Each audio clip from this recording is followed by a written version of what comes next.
আমরা দেখতে পাচ্ছি রাজধানীর এভার কেয়ার হসপিটালে বিএনপির ভারপ্রাপ্ত চেয়ারম্যান জনাব তারেক রহমান এবং তার স্ত্রী ডক্টর জুবাইদা রহমান তারা আসলে বিএনপি চেয়ারপারসন বেগম খালেদা জিয়াকে দেখে এভার কেয়ার হসপিটাল থেকে বের হচ্ছেন এবং বিএনপির ভারপ্রাপ্ত চেয়ারম্যান জনাব তারেক রহমান তার এখন গুলশানের যে বাসা রয়েছে ফিরোজায় অথবা গুলশান এভিনিউর 196 নম্বর বাসায় তার ওঠার কথা রয়েছে। আমরা এই মুহূর্তে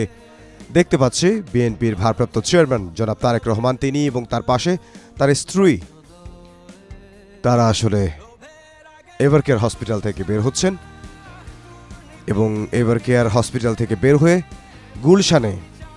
অ্যাভিনিউর 196 নম্বর বাসায় তার ওঠার কথা রয়েছে অথবা ফিরোজায় তিনি উঠবেন, আমরা এখনো নিশ্চিত নই। সিলভার টিপ কন্ট্যাক্টে তৈরি নিরাপদ ও নান্দনিক ক্লিক সুইচ নির্ভরতা জীবন জুড়ে। বিএনপি চেয়ারপারসন বেগম খালেদা জিয়া দীর্ঘ 1 মাসেরও বেশি সময় ধরে তিনি চিকিৎসাধীন রয়েছেন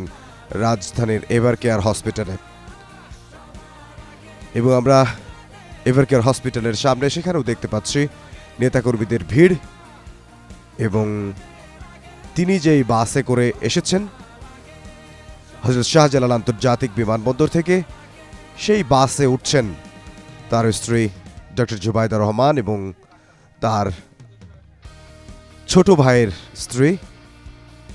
শামিলা রহমান এবং এই মুহূর্তে আমরা দেখতে পাচ্ছি বিএনপির ভারপ্রাপ্ত চেয়ারম্যান জনাব তারেক রহমান তিনি বাসে উঠলেন